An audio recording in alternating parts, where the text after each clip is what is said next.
گھر کا بھیدی لنکا ڈھائے صفدر کیا کہہ رہا ہے، گھر کے اندر گھر کی مرغی ڈال برابر۔ طور پر سماجی طور پر جو سب سے بڑا سیاسی ڈاکو ہے اس کا نام ہے آصف زرداری۔ وہ ایسے ملک میں جا رہا ہے، پتہ نہیں یہ فیصلہ نہیں مجھ سے ہو سکتا کہ وہ جا رہی ہے یا جا رہا ہے، ایسے ملک میں جا رہی ہے، میں نقشے میں دیکھتا ہوں یا اللہ یہ ملک کہاں ہے۔ آپ یقین جانیں مجھے ورلڈ میپ دیکھنا پڑتا ہے، یار یہ کہاں جا رہا ہے۔ 88 ممبروں کی وزارت، لعنت ہے اس ملک میں غریب کے پاس روٹی نہیں، اور یہ 88 یا 85 وزیر ڈاکو لٹیرے اس ملک پر مسلط ہے، اور کہتے ہیں کہ جناب یہ کل انہوں نے کہا یہ تنخواہ نہیں لیں گے، پٹرول کیا بلاول کا ڈالیں گے؟ پٹرول کہاں سے ڈالیں گے ان کی گاڑیوں میں؟ لوگوں جیل میں لوگ پھانسیاں لگا رہے ہیں، جیل میں۔ نیچے کر لو یار، آگئی تصویر آپ کی، بس کر دو، تھلے کاری سے بس کر دو، نیچے کر لو۔ ایک ایسا وقت آ گیا ہے کہ جیل میں لوگ خودکشی کر رہے ہیں۔ کیا کسی نے کبھی سوچا اس ملک میں کہ جس بھاؤ میں آپ آٹا دے رہے ہیں، جس بھاؤ میں آپ چینی دے رہے ہیں، جس بھاؤ میں آپ گھی دے رہے ہیں، اور جو سرکاری ملازم کی تنخواہ ہے، میں لال حویلی سے پہلے انہوں نے یہاں قبضہ کرنے کی کوشش کی رات کے اندھیرے میں، تمہارے باپ کی ہے یہ۔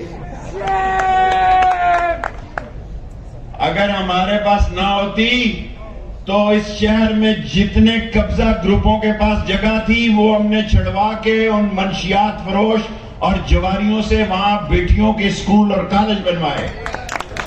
پاکستان میں حلقہ 62 واحد حلقہ ہے جہاں ہم نے 60 تعلیمی ادارے اور 4 یونیورسٹیاں بنائی۔ پاکستان میں کوئی بتائے کہ 60 تعلیمی ادارے اور 4 یونیورسٹیاں اور ہاسپٹلز اس لیے بنائے کہ ہمیں ورکر سے خطاب کرنے کے لیے پہلے اپنے گھر میں جس خاتون محترم، جس میری بیٹیوں کی جگہ ہے، جس خاتون محترم کے ساتھ اس کا میاں نہیں چل رہا، وہ کہہ رہا ہے چوروں کی حکومت ہے، ڈاکوؤں کی حکومت ہے، وہ لوگوں کو ساتھ لے کر کیا چل رہا ہے۔ اور فضل الرحمان صاحب، واہ واہ واہ واہ، لال حویلی کے نیچے سے کسی عالم دین کے بارے میں ایسا نعرہ نہیں لگنا چاہیے۔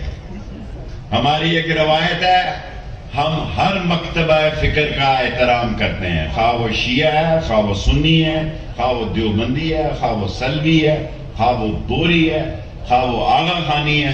ہم نے اس ملک میں یہ روایت قائم کی ہے کہ راولپنڈی میں ہم نہ کسی کے عقیدے کو چھیڑتے ہیں، نہ اپنے عقیدے سے پیچھے ہٹتے ہیں۔ ہم ختم نبوت کے صفائی ہیں، ہم ختم ہیں۔ لیڈر ان کے کہ فلانے میں نہ جاؤ، کیوں نہ جاؤں، کیوں نہ جاؤں؟ جاؤں گا، جیو پہ بھی جاؤں گا اور سما پہ بھی جاؤں گا، مجھے کوئی نہیں روک سکتا۔ 24 پہ بھی جاؤں گا جو سب سے بڑا اس وقت اپنے آپ کو ٹارزن سمجھتا ہے، اور وہاں ایک ہی بات کروں گا کہ پاکستان کی زندگی اور موت کا سوال ہے۔ اس ملک میں اپریل میں خانہ جنگی ہو جائے گی، غریب لوٹے گا۔ اسلام میں اللہ کے نبی نے کہا کہ اگر میری بیٹی فاطمہ تو زورا بھی چوری کرے تو اس کے ہاتھ کاٹ دیے جائیں، لیکن حضرت عمر فاروق رضی اللہ تعالیٰ عنہ نے کہا، یہ سب علماء سے ہاتھ جوڑ کر پہلی ترمیم ہوئی کہ قحط زدہ علاقے میں ہاتھ نہیں کاٹے جا سکتے، یہ ملک قحط کی طرف جا رہا ہے، یہ دکانیں لوگ لوٹیں گے۔ جب لوگ بھوک سے مرتے اور اپنے بچوں کو ایڑیاں رگڑتے ہوئے دیکھیں گے تو شہباز شریف تیری ٹوپی کی طرف کون دیکھے گا؟ ایک سازش کے تحت انہوں نے حکومت لی۔ جو سب سے بڑی خبر دینے چاہ رہا ہوں کہ جب تک عمران خان تمہارے چوروں اور ڈاکوؤں کے خلاف ڈٹا ہوا ہے، میں عمران خان کے ساتھ ہوں۔ اسی موت کی چکی میں رہ کے ہم جہاں فواد کو رکھا گیا تھا. اور ساری جیل میں نے اتنی گالیاں جیل میں دی ہیں ساری زندگی میں نہیں دی ان جیل والوں کو. اگر میں ابھی یہاں سے اپیل کروں تو ڈیالہ جیل میں ابھی قبضہ ہو جائے, ہڑتال ہو جائے. اور مجھ پہ کیس کیا بنایا ہے؟ کیس یہ بنایا ہے کہ عمران خان کہتا ہے اس کو تو کچھ نہیں کہا, میرا انہوں نے سمجھا شاید میں کوئی آصف زرداری ہوں, شاید میں نواز شریف ہوں, بھاگ جاؤں گا سعودی عرب معافی نامہ لکھ کر جاؤں گا, میں بیمار ہو جاؤں گا. حرام ہے ان کو کوئی بیماری ہو سوائے حرام کا مال کھانے کے. ان کو ایک ہی بیماری ہے کہ غریب کا مال کھایا جائے, صبح و شام حرام کھانے کی ان کی عادت ہے. اور پارٹی ان کی اس جگہ پہنچ چکی ہے. میں نون لیگ کے تمام ان لوگوں کا سمیت شاید خاقان عباسی کا مشکور ہوں جنہوں نے اس ذلت امیز جو انہوں نے میرے ساتھ سلوک رکھا. میں گھبراتا نہیں, میں چیخوں گا نہیں, میں نہیں کہوں گا کہ مارا گیا جی لٹ گیا. کہ کل ریزرو میں ٹی وی والوں بتاؤ قوم کو کہ 10,000 کنٹینر پورٹ پہ کھڑے ہیں. میں تمام ٹی وی کی طرف منہ کر کے یہ کہتا ہوں کہ 10,000 کنٹینر ٹی وی کے سامنے کہتا ہوں پورٹ پہ کھڑے ہیں. مزدور کے لیے کوئی مزدوری نہیں, کوئی کھڈی نہیں چل رہی, کوئی ٹیکسٹائل نہیں چل رہی, دکاندار ہوتے ہیں گاہک نہیں ہے. غریب کی تنخواہ جو ہے کل خبر لگوائی گی یہ وزیر تنخواہ نہیں لیں گے. بابا یہ وزیر ہے کہاں سے, یہ پیدا کہاں سے ہوئے, یہ اگے کہاں سے, انہیں منتخب کس نے کیا؟ اور وہ راجہ ریاض جیسا ڈاکو, گولڈن ڈاکو, لیڈر آف اپوزیشن, گولڈن لوٹا, یہ فیصلہ کرے گا کہ ملک میں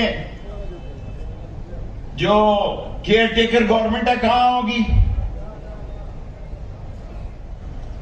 یہ الیکشن عمران خان کا مقابلہ نہیں کر سکتے, یہ بچے نہیں ہیں, یہ اس کو نااہل کروانا چاہتے ہیں. کسی کو نہیں کہا کہ 2 راتیں اور 2 دن اس عمر میں نے سچ کے لیے, راول پنڈی کی عزت کے لیے اور پاکستان کی عزت کے لیے پہرا دیا ہے کہ ہم چٹان کی طرح پنڈی والے غدار نہیں ہو سکتے, پنڈی والے بے ایمان نہیں ہو سکتے. ہم نسلی اور اصلی ہیں, پاکستان کے لیے کھڑے ہیں. یہ فوج بھی ہماری ہے. حالانکہ ہی مجھے تانا دیتے ہیں کہ آپ فوج کے بارے میں نے کہا نہیں, جلد یا بدیر اس فوج کو انشاءاللہ یہ سمجھ آئے گی کہ اس ملک کو بچانے کے لیے 60-70 دنوں سے زیادہ دن نہیں ہے, ورنہ ملک معاشی طور پر تباہ ہوگا. یہ سب کو بٹھائیں, پاک فوج سب کو بٹھائے, اسٹیبلشمنٹ سب کو بٹھائے. عظیم فوج ہے میری, مجھے اس پہ فخر ہے. سب کو بٹھائے اور اسے کی گردنیں کاٹیں تو پھر یہ پاکستان جو ہے, میں چھوٹی جیل سے آیا ہوں, یہ بڑی جیل بن جائے گا. میں عمران خان کا راستہ روکنا چاہتے ہیں.